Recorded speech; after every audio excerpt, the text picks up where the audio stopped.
그래서 잠시 침묵하겠습니다.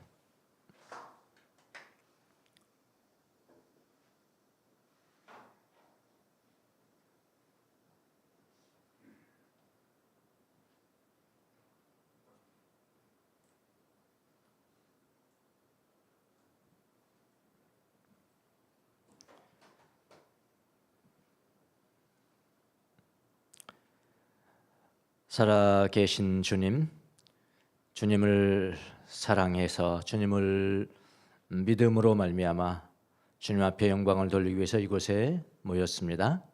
이 예배를 드리는 동안에 주님의 얼굴과 주님의 영광을 볼 수 있도록 우리의 눈을 열어주시고 주님을 믿는 그 믿음으로 사회에 나가서 모든 곳에서 주님을 바라볼 수 있는 그 눈도 우리에게 허락하여 주시옵소서. 부족한 종을 세워 쌓은 입술에 기름을 부어주시고 기록된 말씀, 기록되지 않는 말씀까지도 주님의 은혜 가운데 전달되는 귀한 시간이 될 수 있도록 은혜를 베풀어 주옵소서. 감사하고 예수님의 이름으로 기도합니다. 아멘. 자, 오늘부터는 이제 마태복음 10장 마태복음 10장은 특별히 12제자를 선택하시고 그 12제자를 향하여서만 가르치는 것이 10장 전체입니다. 10장 전체. 그래서 우리는 뭐 12제자와 관계없지 않냐 그렇게 생각하실지 모르겠지만은 그 제자를 향한 예수님의 메시지는 현재 우리를 향한 메시지이기도 하죠. 그래서 우리가 잘 경청을 하셔야 합니다. 저는 가끔 제가 어떻게 해서 믿게 됐을까? 그걸 생각해요. 제가 어떻게 해서 예수님을 믿게 됐을까? 뭐 예수님 아니더라도 이 세상은 믿을 것 천지잖아요. 믿을 사람 천지고 어떻게 해서 예수님을 믿게 됐을까? 그 2000년 전에 이 팔레스타인 지금은 이제 이스라엘이잖아요. 팔레스타인 땅에서 사역하던 그 예수님을 어떻게 대한민국이라는 이 한반도 조그만 나라에서 2000년 이후에 내가 믿게 됐냐 이 말이에요. 그걸 가끔 생각을 해요. 예수님이 그곳 청년들을 제자 삼고 그들에게 구원을 가르쳤죠. 구원을 받게 했죠. 예수님은 승천하셨죠. 성령님이 오셨죠. 그 성령님이 제자들에게 임하셨죠. 그들이 완전히 변화되기 시작했죠. 예수님과 함께 있을 때는 완전히 변화된 게 아니에요. 사실은요. 천반직축이죠. 우리하고 거의 뭐 우리보다 더 낮은 믿음의 수준을 보였을지도 몰라요. 그런데 정말로 제자들이 변화가 돼가지고 순교까지 할 수 있었던 것은 성령님 오신 이후죠. 성경을 보더라도요. 그들이 완전히 변화되기 시작했습니다. 팔레스타인 지역을 떠나 본 적이 없는 촌 사람들이, 완전 촌 사람들이죠. 촌 사람들이 변해서 이제 전 세계로 흩어지기 시작을 했습니다. 그들이 전하는 복음이 2000년 후에 저에게도 임한 거잖아요. 결국은요. 2000년 후에 저한테 임했습니다. 물론 이제 성령님이 하신 일이겠지만은 그 제자들 없이는 불가능한 거죠. 이제 그렇게 생각하면서 자연스럽게 누구한테 감사하냐면은 그 12제자들에게 감사하는데 가룟유다 빼고 12제 그래도 12명 됐으니까 12제자에게 감사하는 마음을 갖고는 합니다. 여러분 복음이 전파되는 것은 사람이 없으면 불가능해요. 물론 성령님 없으면 불가능하고요. 그건. 근데 사람이 있어야 된단 말이죠. 그게 이제 제자인 거죠. 제자. 예수님도 이렇게 말씀하셨습니다. 마태복음 9장 그 바로 전장 이제 마태복음 9장이잖아요. 9장 36절, 37절 하고 10장 1절 이렇게 연결되는 겁니다. 예. 어떻게 말씀하셨냐면 예수께서 무리를 보시고 그들을 불쌍히 여기셨다. 이제 복음을 전하는데 막 백성들이 나오는 거예요. 그게 불쌍히 여기는 거예요. 그러니까 영적인 상태를 보고 불쌍히 여기는 거죠. 불쌍히 여기셨다. 그들은 마치 목자 없는 양과 같이 고생에 지쳐서 기가 죽어 있었기 때문이다. 예. 2000년도 똑같죠. 백성을 바라볼 때 똑같은 거예요. 예. 더구나 그리스도가 없는 성령이 없는 사람들을 바라볼 때는 똑같은 거죠. 아무리 자기가 떵떵거리고 산다 할지라도 성령이 없는 사람들을 바라보면 하나님께서 그 마음이실 거예요. 그들을 불쌍히 여기셨다. 그들은 마치 목자 없는 양과 같이 고생에 지쳐서 기가 죽어 있기 때문이다. 용기를 다 잃어버렸기 때문이다. 그래서 이제 제자들을 봅니다. 제자들에게 말씀하셨다. 추수할 것은 많은데 일꾼이 적다. 그러므로 너희는 추수하는 주인에게, 하나님에게 일꾼들을 그의 추수밭으로 보내시라고 청하여라, 구해라, 그렇게 말씀을 하셨습니다. 그 후에 바로 오늘 마태복음 10장 1절로 연결되는 겁니다. 같이 떨어지는 게 아니에요. 연결되는 겁니다. 10장 1절에 보니까 그래서 예수님이 12제자를 선택하신다. 1절, 예수께서 12제자를 가까이 부르셔서, 다른 성경에 보면 이제 가까이 부르셔서 함께 있고 그들에게 능력을 주셨다 이렇게 나가거든요. 그러니까 가까이 부르셔서 함께 있기 위해서 가까이 부르셨어요. 그들에게 악한 귀신을 제어하는 권능을 주시고 악한 귀신을 내쫓고 온갖 질병과 모든 허약함을 고쳐주게 하셨다고 말씀을 하세요. 예수님이 그렇게 말씀하셔요. 그러니까 복음 전파는 복음을 소유한 제자들이 없이는 전파가 불가능합니다. 지금도 마찬가지입니다. 여러분이 없으면은 복음 전파는 불가능해요. 우리가 이런 사람이에요. 성령 많은 사람은 이런 사람이라고요. 우리 포지션이 굉장히 높아요. 상황은 보잘것없지만, 주위를 보면 보잘것없지만은 우리 위치는, 포지션은 굉장한 사람들이에요. 그걸 몰라서 그런 거지. 복음 전파는 복음을 소유한 제자들이 없이는 전파가 불가능합니다. 그러니까 예수님은 전 세계를 바라보면서 12제자를 선택을 하셨습니다. 우리는 그들을 뭐라고 그러냐면 12사도 또는 12제자라고 불러요. 12제자. 꼭 12명이 중요한 것 같습니다. 12명이 중요한 것 같아요. 왜 그러니까 12명 중에서, 예수님이 선택한 12명 중에서 가룟 유다가 배반을 하잖아요. 가룟 유다가 배반하면 한 자리가 빈 겁니다. 그건 뭐 죽어서 자살해 버렸으니까 비었어요. 비었는데 굳이 예수님이 승천하신 이후에 마띠아라는 사람을 제비 뽑잖아요. 두 사람 선정해서 제비 뽑으니까 마띠아가 됐다고요. 마띠아라는 사람이 그 가룟 유다를 대신해서 그 자리에 들어가는 거죠. 마띠아는 성경에 보면은 한 일이 아무것도 없어요. 아무것도 없어요. 뭐 말 한마디도 없어요. 말 한마디요. 어떤 사람은 한 일은 없지만 말 한마디는 있거든요. 말 한마디는 있는데 마띠아는 말 한마디도 없습니다. 그럼에도 불구하고 12명을 굳이 채운 것은 어떤 영적인 의미가 있겠죠. 있습니다. 여러분, 구약에는, 그러니까 12명의 제자, 예수님의 제자가 12명이 됐다는 것은 구약의 12부족을 완성시키는 거거든요. 그래서 12제자예요. 그러니까 구약에는 12지파가 이제 12지파가 이스라엘을 대표하지 않습니까? 12지파가 있는데 그들은 이제 실패했죠. 하나님 나라를 완성시키는 데 실패했단 말이에요. 구약의 12부족은 실패를 했습니다. 그들을 완성하는 것은 새로운 이스라엘인이 누굽니까? 믿는 사람들이죠. 새로운 이스라엘은 그건 예수님을 믿는 사람이 새로운 이스라엘이라고 하는 거죠. 예수 믿는 사람들입니다. 그래서 12명의 사도는 중요한 의미를 갖는 거예요. 그러니까 사도의 이름이나 됨됨이보다는 12라는 숫자가 중요하다 이 말입니다. 그러니까 이스라엘의 12지파들은 뭐라고 하냐면 생명의 12근원이라 그렇게 이야기해요. 생명의 12근원이기 때문에 이스라엘이라는 사람들의 기초가 되는 거예요. 기둥기 되는 거예요. 근데 12사도들은 그러니까 새로운 이스라엘이 뭡니까? 교회죠, 교회. 예수 믿는 사람들의 모임. 새로운 이스라엘의 교회의 기둥이 되는 것이죠. 12사도들이요. 그러니까 초석이 되는 초석. 그래서 이 12사도들은 이스라엘의 12부족을 계승한 것이다. 이렇게요. 계승한 것이라고 성경이 이야기하고 있습니다. 어떤 성경이 이야기하고 있냐면 특별히 요한계시록을 보면은 21장 12절에서 14절까지를 보면 이렇게 요한이 지금 환상을 보는 거 아닙니까? 예, 계시 신비를 지금 받는 거죠. 보니까 도시가 보이는 거야. 도시. 그 도시에는 12절에 21장 12절. 그 도시에는 높고 큰 성벽이 있고 도시가 보이는 도시가 성벽이 있고 거기에는 12대문이 달려 있었습니다.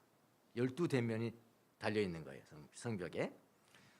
그 12대문에는 12천사가 지키고 있고 이스라엘 자손 12지파의 이름이 적혀 있었습니다.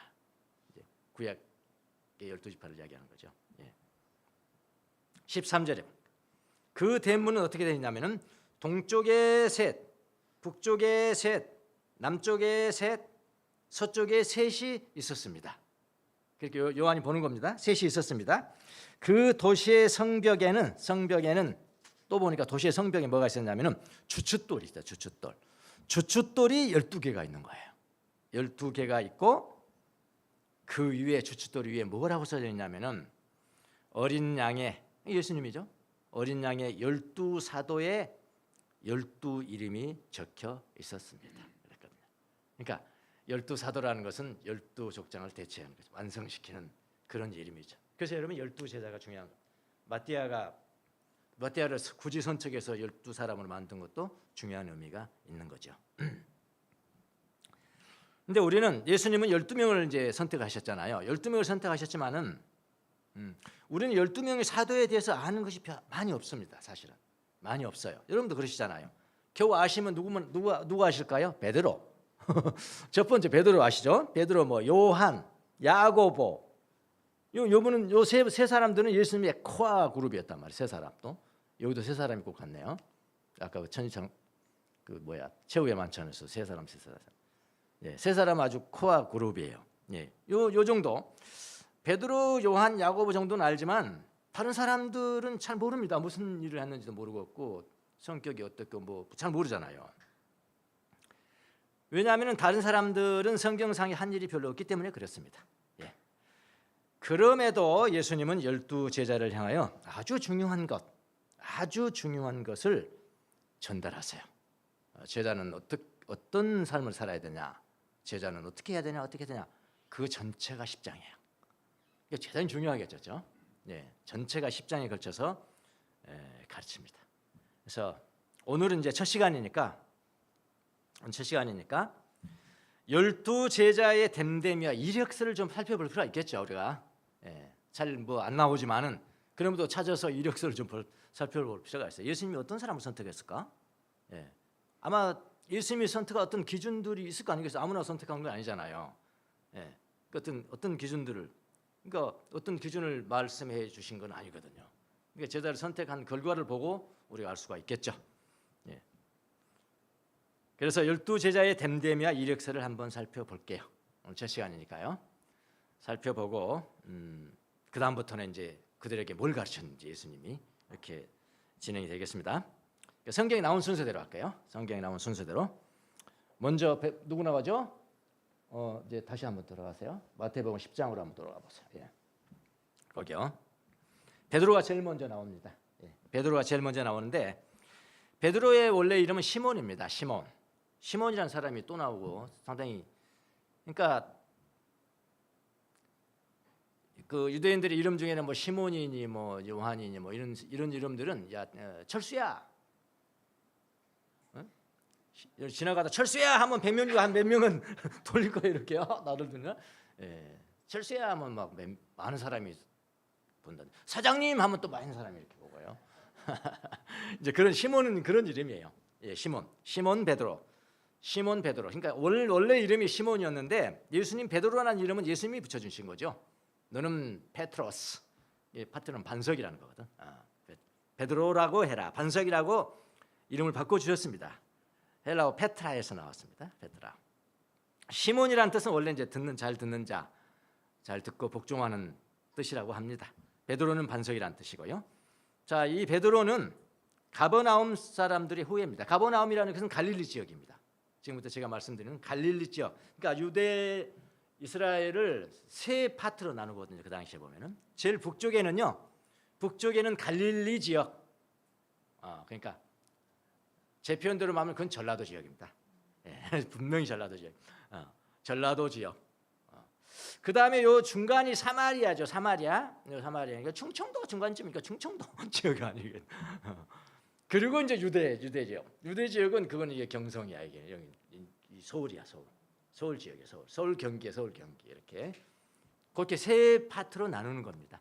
이제 도시의 이름은 다 다르지만은 그 큰 지역을 세 분으로 나눴다 이 말이에요. 근데 예수님이 주로 살겠던 것이 어디라고요? 갈릴리 지역이죠. 갈릴리, 벳세다 지역, 가버나움 이런 것들은 다 갈릴리 지역에 있는 거예요.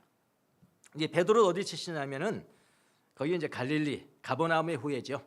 벳세다 지역이고요. 전체로 말하면 갈릴리 지역, 그러니까 가장 낙후된 지역이라고 보면 되겠습니다. 거기에서 어부입니다. 어부요. 어부가 절대 다수가 나옵니다. 예수님 12제자 중에 어부가 절대 다수입니다. 어부. 아버지의 이름이 요나. 그래서 예수님의 베드로를 향해서 뭐라? 바요나 시모나.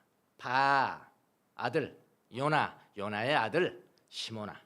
그런 거죠. 요나의 아들. 그리고 안드레하고 다음에 보는 안드레하고는 형제간입니다. 형제간.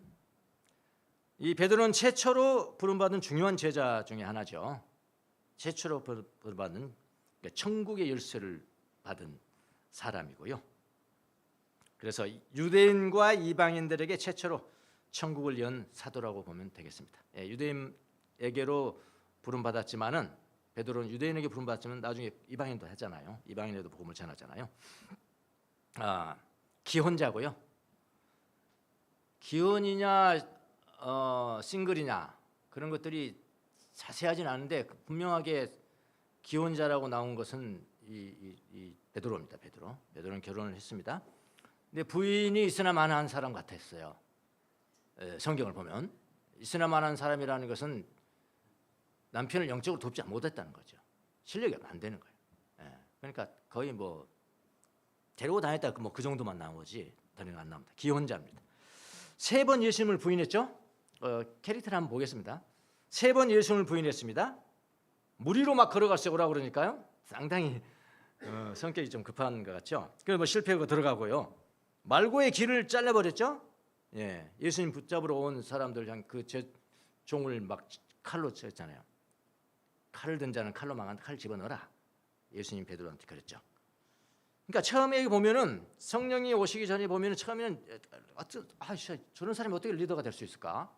그 리더의 자질을 의심할 정도예요. 사실은 우리에게 이 용기를 주는 겁니다. 사실은 어떻게 보면 처음에는 리더의 자질을 의심할 정도입니다. 그러나 마지막에 순교를 했죠. 이걸 잘 보셔야 됩니다. 예수님 때문에 순교를 했어요. 촌 사람이고 어부고 성격 급하고 그 마지막에 순교를 했어요. 그다음에 두 번째 안드레예요. 안드레는 시몬 베드로의 동생입니다. 동생이나 혹은 형제로 나오니까 누가 형인지 모르겠지만은 어쨌든 시몬 베드로의 동생이나 또는 형입니다.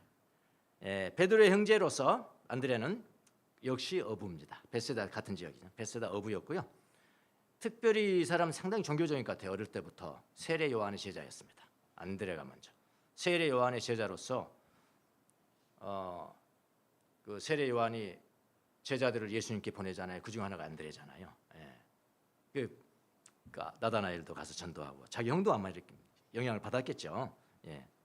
그러니까 다른 형제에게 개종하는데 공을 세웠더니 유대교에서 그리스도교로 개종을 한 건데 공을 세운 사람이죠. 안드레가.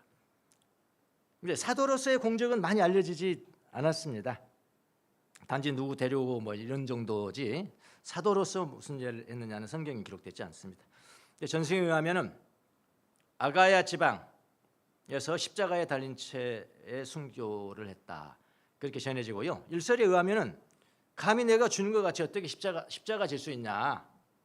십자가를 질 수 있냐 그러면서 십자가 어떻게 되냐면 X자로 이렇게 세워라. X자로 세워라. X자에서 십자가가 아니고 X자에서 X자형 십자가를 선택했다고 전합니다. 박사 안드레도 순교자. 별로 할 일 없는 사람인 것 같은데든지 순교자. 세 번째, 12명이니까 좀 빨리 나가겠습니다. 야고보 혹은 대야고보 그래요.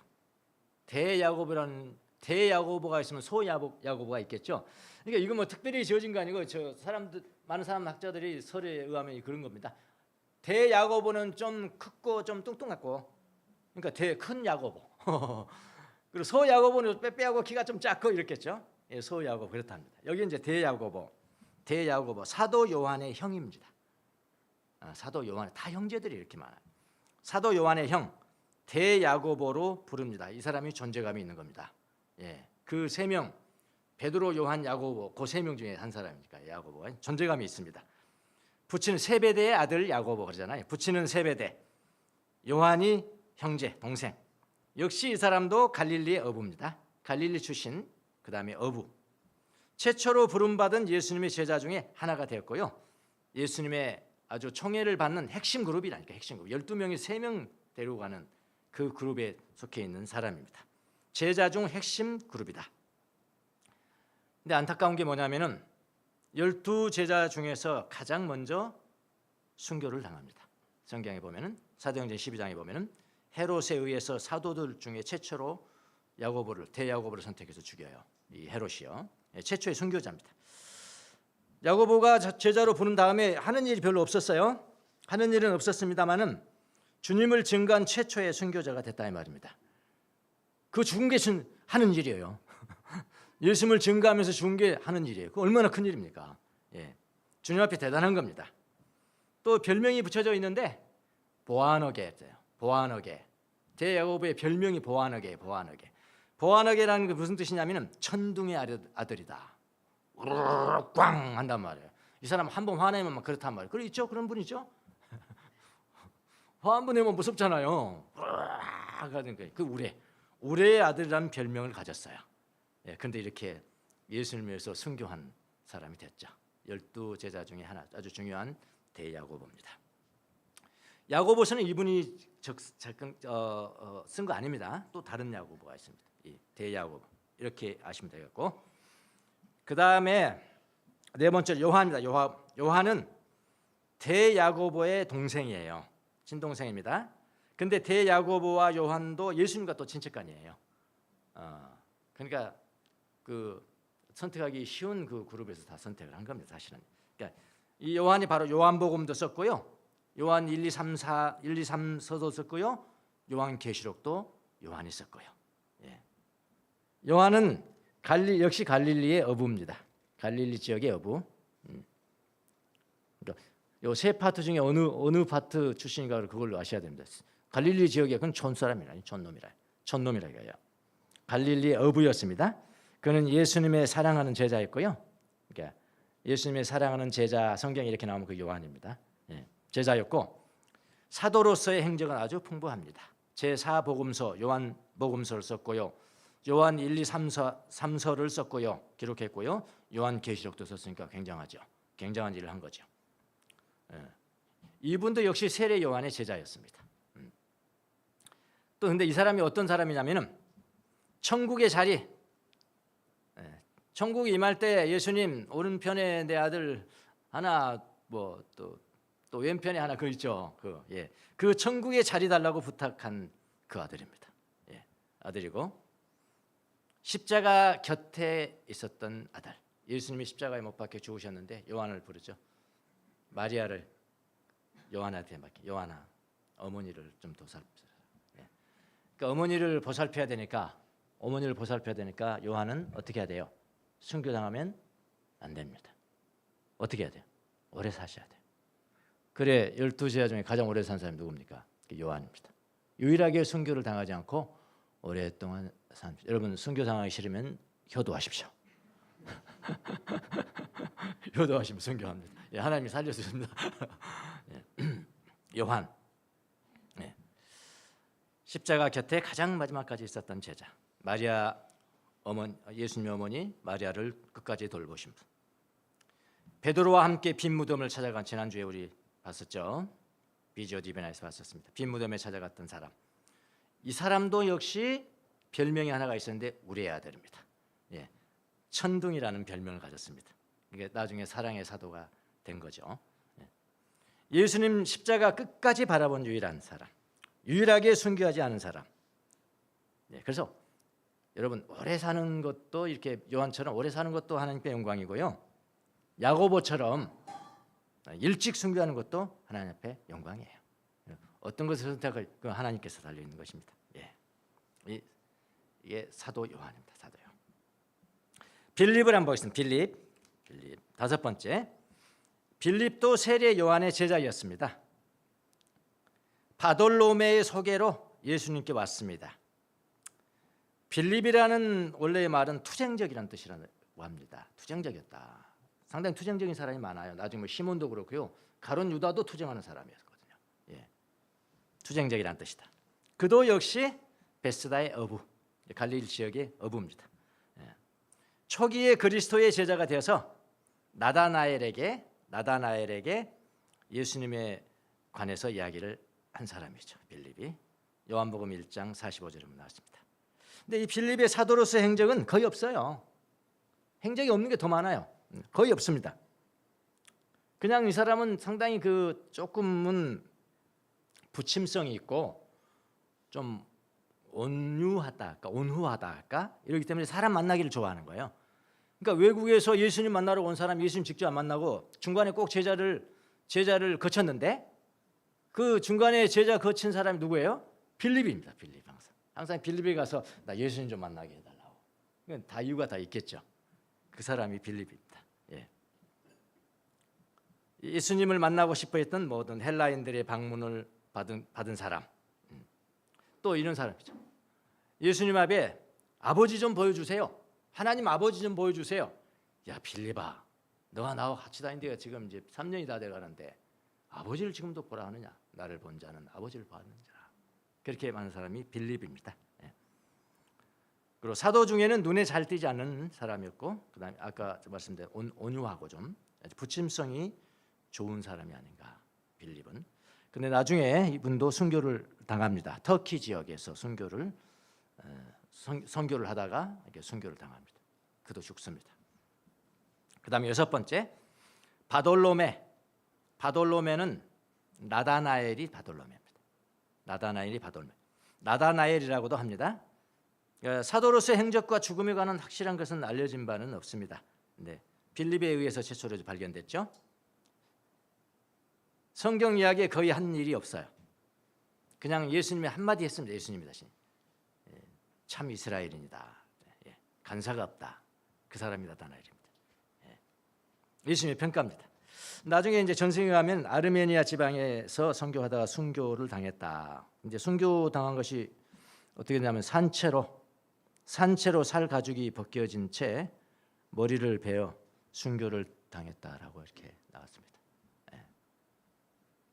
직업은 친구인 빌립이 어부였으니까 어부 아니겠냐라고 생각했지만 이건 불명입니다. 직업이 뭐였는가 불명이에요. 명확하지 않습니다. 바돌로메고요. 그 다음에 도마 아시죠? 의심 많은 도마 그러잖아요. 이거는 토마스, 도마. 디두모라고도 알려져 있어요. 디두모라는 것은 이제 쌍둥이란 뜻입니다. 아마 쌍둥이인가 봅니다. 디두모로 알려진 도마. 이름의 뜻은 도마라는 자체가 쌍둥이라니까요. 쌍둥이. 의심 많은 도마로 알려진 제자. 이 사람 출신은 갈릴리가 아니고 안디옥, 시리아의 안디옥. 이제 그 바울 사도가 다마스커스로 가죠. 다마스커스 시리아의 수도잖아요. 거기 지역에 이제 안디옥 교회. 우리 안디옥 교회가 두 개가 있어요. 그 시리아에 있는 안디옥, 그다음에 비시디아에 있는 그냥 지금의 터키 지역이죠. 비시디아에 있는 안디옥. 근데 여기 안디옥은 여기 시리아에 있는 안디옥 출신이에요. 이 도마에 관한 기록은 요한복음에서만 얻을 수가 있어서 그의 사도로서의 행적은 거의 알려지지 않았습니다. 이제 이거는 있죠. 의심해서 부활을 의심하니까 예수님이 직접 나타나셨어요. 도마에게 나타나서 손을 내밀고 내 손을 한번 만져봐라. 그거 그때 이제 만져보고 보기도 하고 했던 사람. 아주 중요한 역할을 했죠. 사실은 이 소마가요. 페르시아에서 전도를 했다고 합니다. 인도에서도 전도를 했고, 그 다음에 인도에서 순교를 했고, 일설에 의하면 뭐 신라까지 왔다나 어쨌다나 올 수도 있겠죠. 뭐 신라까지 왔다. 그런 전설이 좀 확실치는 않습니다. 인도에 지금 가면은 도마 교회가 있다고 합니다. 직업은 알려지지 않았습니다. 아마 무직이 아니었겠는가 생각이 들어요. 그다음 마태는 우리 지금 마태복음 하고 있죠. 마태는 여호와의 선물이라는 이름의 뜻입니다. 또는 마태를 뭐라고 하나 레위라고도 불렀습니다. 예수님께서 제자로 부르기 전에는 가버나움의 세리였습니다. 유일하게 가장 확실하고 가장 공인된 직업을 가진 사람 12제자 중에 그겁니다. 세리 마태. 가버나움의 세리였습니다. 여러분 아시다시피 마태복음 저자이고요. 그 외에 다른 행적은 거의 뭐 확실하지 없습니다. 마태복음 기록한 거요.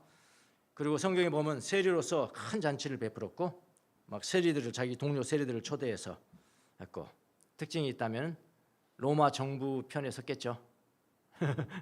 로마 정부의 편에 섰는데 여러분 가룟 유다하고는 어떻겠습니까? 완전히 상반된 거 아닙니까 지금? 그렇죠? 가룟 유다는 로마 정부를 축출하고 새로운 이스라엘을 세우는 것이 가룟 유다의 그 젤롯 땅에 쉽게 말하면 열혈 당원들의 사명 아닙니까? 그래 얼마나 다퉜겠어요. 근데 성경이 둘이 싸웠다는 이야기는 없지만 미루 보아서 그랬을 것 같아요. 가룟 유다와는 종종 다퉜을 것이다. 시몬과 가룟 유다가 열혈 당원이거든요. 다퉜을 것이다. 전승에 의하면 이디오피아에서 선교하고 순교를 했다. 그래서 이제 가톨릭에서는 금융업자들의 수호신이 됐습니다. 돈 많으니까 그랬나 보죠. 마태입니다. 마태. 그 다음에 제일 이제 논란이 있는 사람이 누구냐면은 작은 야고보예요.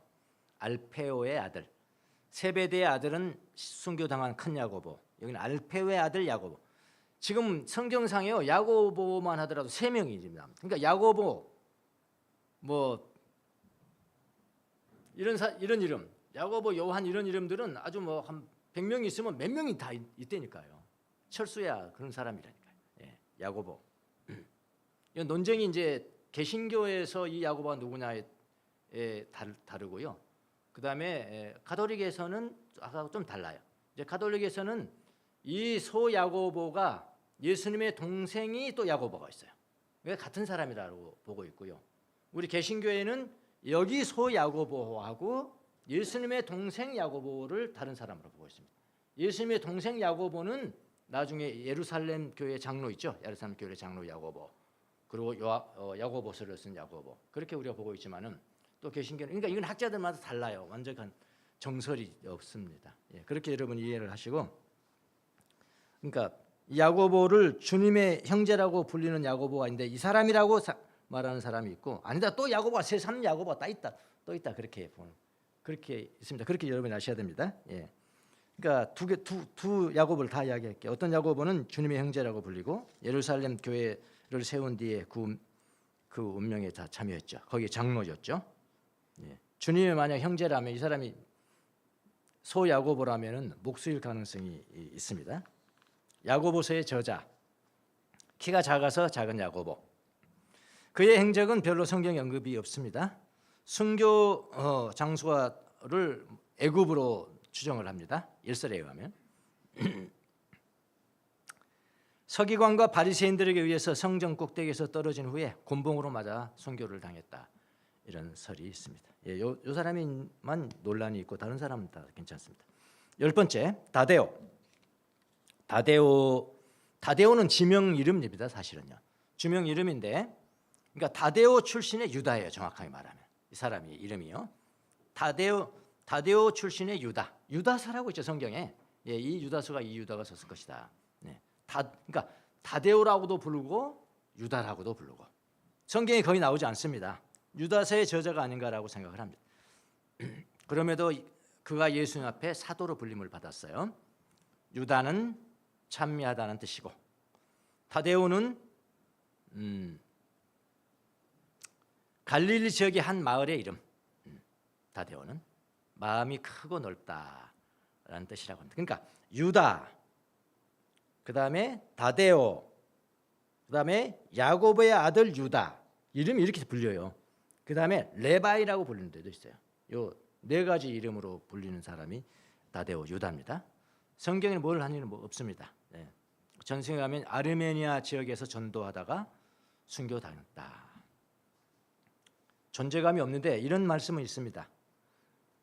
이 사람이 뭐라고 그랬냐면 예수님 앞에 주님, 어찌하여 자신을 제자들에게는 나타내시고 사람들에게는 나타내지 않으십니까?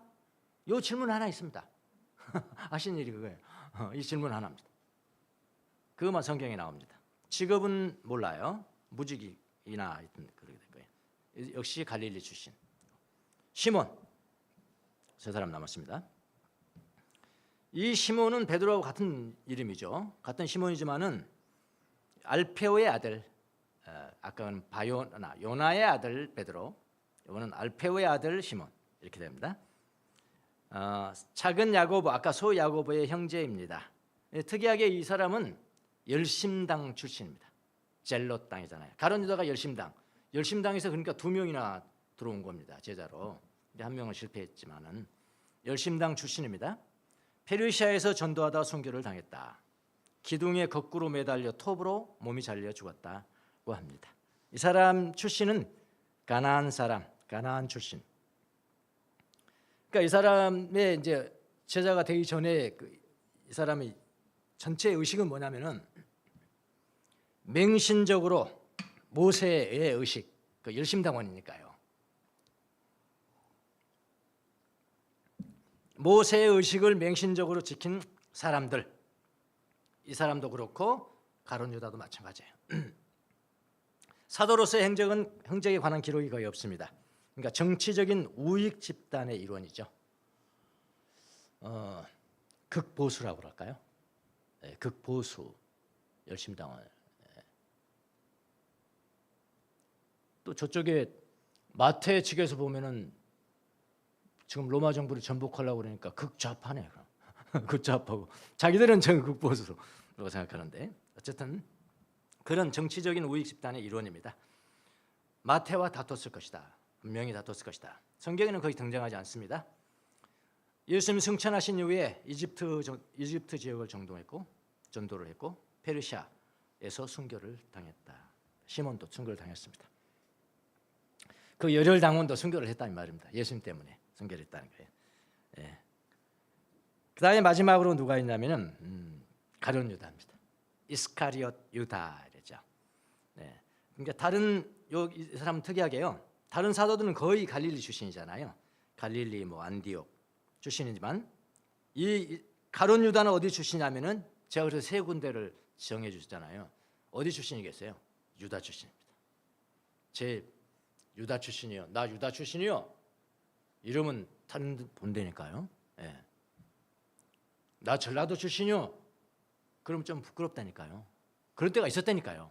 이때는 2000년 전이니까 더 그러겠죠. 예, 이 사람은 유다 출신입니다. 나 유다 출신이에요. 머리가 좋습니다. 가장 머리가 좋고 그래서 회계를 맡죠. 회계 맡았어요. 예, 회계 맡았. 예. 다른 제자들처럼 이적을 행하거나 전도하거나 그런 것까지는 않습니다. 굉장히 머리가 빨리 갔던 것 같아요. 예. 은 30냥에 예수님을 팔고 자살합니다. 그 자리에 마띠아가 대신합니다. 지적인 능력이 탁월하고 요즘 말로 보면 서울 출신이라고요. 서울 출신이라니까요.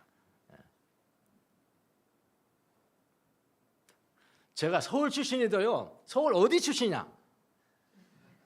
이게 중요한 데가 있었습니다. 제가 고등학교, 대학 다닐 때 어디 출신이냐면 봉천동 출신이었어요. 본청 사시면 죄송합니다만 지금은 안 그렇지만은 제가 다닐 때는 가장 낙후된 곳이었습니다. 예? 마누라 없이 살지만은 장화 없이는 못 산다. 그 지역에서 나온 지역입니다. 그게. 그러니까 버스도 들어가지 않으니까 그 종점이 어디냐면 상도동이에요. 상도동 숭실대학교 앞에. 거기가 종점이에요. 그럼 봉천동 가려면 거기서부터 걸어가야 돼요. 그걸 산을 하나 넘어야 돼.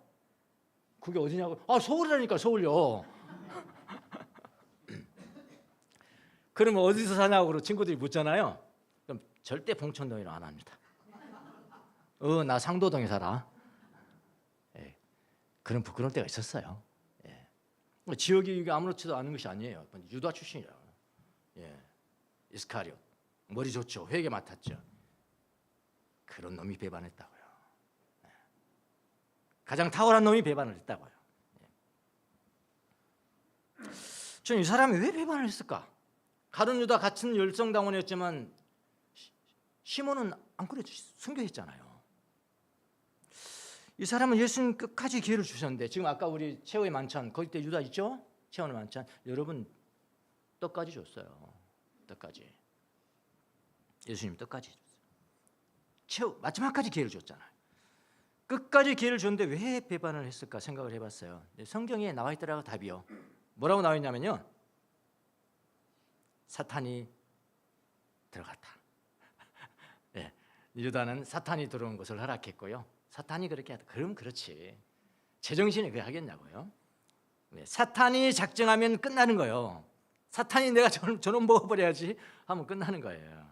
네, 그 뒤를 이제 마띠아가 대신을 합니다. 이렇게 12제자를 쭉 살펴봤습니다. 자, 우리가 배울 수 있는 것이 뭘까? 오늘 12사도의 특징이 뭔가요? 특징이. 여러분 특징이 뭐라고 생각했어요? 저는 한마디로 말하면 보통 사람이었습니다. 한 사람만 빼놓고요. 예. 학문도 없고요. 학문도 없고 재주도 없고 그렇다고 뭐 IQ가 빼어난 것이냐 그것도 아니고요. 제가 보기에는요. 빼어난 사람 하나 있긴 있었어요. 그게 가룟 유다라니까요. 예. 빼어난 사람. 오히려 보통 사람이고 또 오히려 단점들이 많고요. 근데 인간미는 좀 넘쳐요. 그런 건 있어요. 인간미는 넘쳐요. 약점이 많아요. 그래도 예수님께서 왜 이 사람들을 선택했을까? 그들의 마음을 보고 선택한 겁니다. 다 개성적이지만은 상당히 마음이 인간적이에요. 인간적 사람들이. 예. 가룟 유다를 빼고 존재감이 없었다니까요. 다. 그 사람들이 성령이 오신 후에는 거의 모두 순교합니다. 가룟 유다 그다음에 요한 빼놓고 다 순교해요. 순교한다는 게 쉬운 일이냐고요. 예수님 음성 잘 듣는 거잖아요. 예수님 임재를 잘 인식한 거잖아요. 순교해요. 그러니까 이 순교를 했다는 것은 뭐냐면 끝이 다 좋았다 이런 이야기예요. 여러분 끝이 좋은 거잖아요. 끝이. 처음에는 좋았다가 그거 아니잖아요. 이 마지막에 순교했으니까 끝이 좋았다. 예를 들어 다데오는 말 한마디 성경에 없다니까요. 마태는 성경이라고 썼죠. 출신 배경 보세요. 출신 배경. 제가 이렇게 통계를 내봤어요. 어부가 5, 무직 불명이 5명. 그 어부가 더 많을 거라 얘기죠. 정확하게는 무직 불명이 5명. 공무원 1명. 이게 세리입니다. 공무원 1명. 목수 이것도 불명합니다. 이거 무직이나 이건 그럴게요. 1명. 그렇게 되고요. 직업은 그렇게 되고요. 출신은요. 갈릴리 출신이 9명이에요.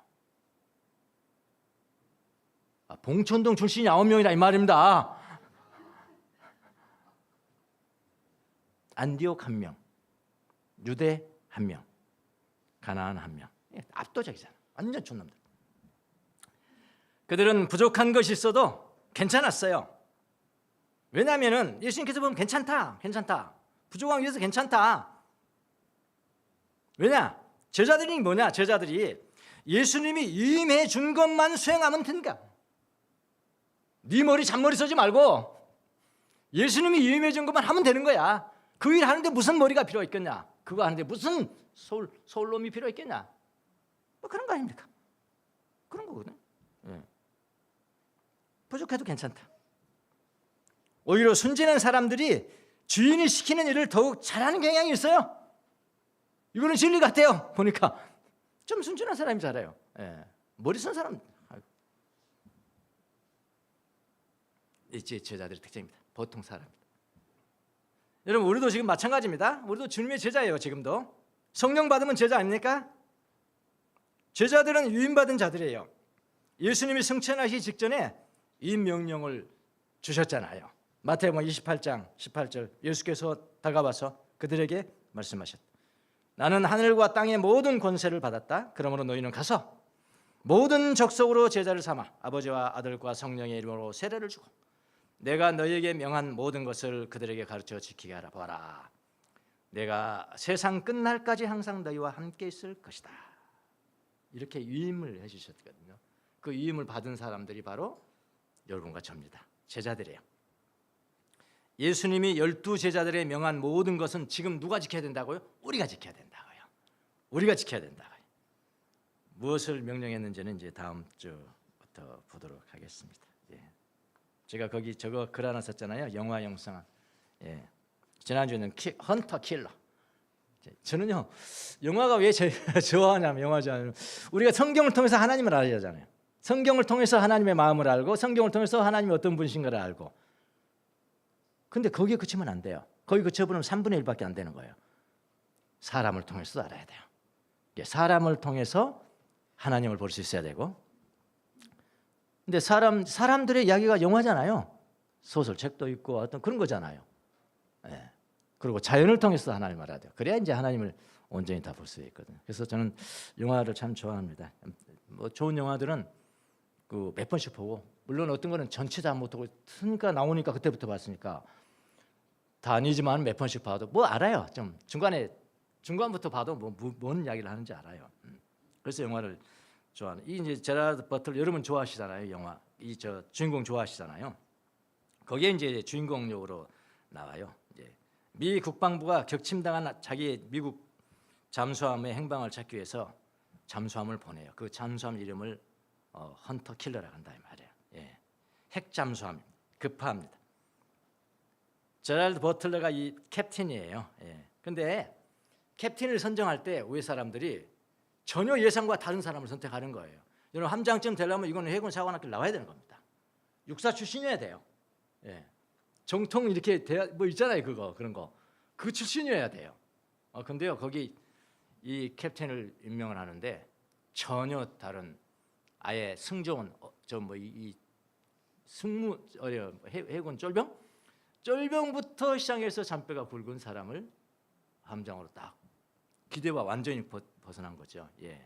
근데 이 사람은 그러니까 그 잔뼈가 굵은 사람이니까 현장에서 잔뼈가 굵은 사람이니까 이건 그 승조원들의 마음과 애로와 애환과 그런 걸 다 아는 사람이죠. 아주 판단력이 정확하고 아주 판단을 신속하게 옳은 판단을 내립니다. 그런데 이제 이 주인공이 쿠데타군에 의해서 체포된 러시아 대통령을 구조하기 위해서 러시아 깊숙이 들어가야 돼요.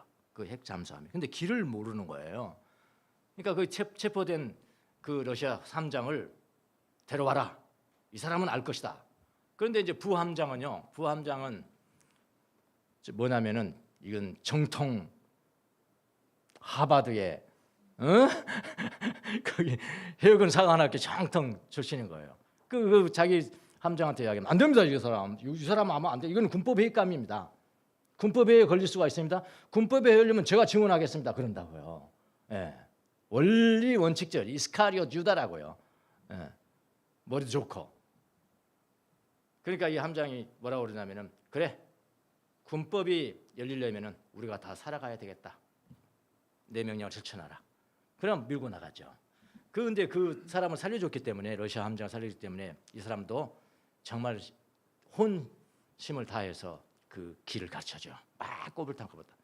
그래서 성공하잖아요. 성공하니까 이 버틀러가 이 부함장을 바라보면서 뭐라고 그러냐면은 나한테 한번 대답해봐라. 목숨이 중요하냐? 원칙이 중요하냐? 그러니까 부함장이 거기서 딱 승복을 하죠. 순종하겠습니다. 말씀만 하십시오. 그렇다고요. 저는 그걸 딱 보면서 뭐가 생각이 나면은 주님이 선택한 제자들의 어떤 캐릭터 면면들이 떠올랐어요. 예, 그 장면 보면서 그들은 배운 것도 없고 가문도 변변치 못합니다. 직업도 변변치 못하고요. 삶의 현장에서 잔뼈가 굵은 어부들이 대부분이에요. 그러나 그들에게는 인간미가 좀 넘치는 면이 있어요. 원리 원칙에는 좀 둔하지만은 인간미가 넘치는 게 제자들에게는 있다고요. 생명을 우선으로 여기는 사람들입니다. 가룟 유다만 빼면 말이에요. 가룟 유다에게는 원칙이 중요합니다.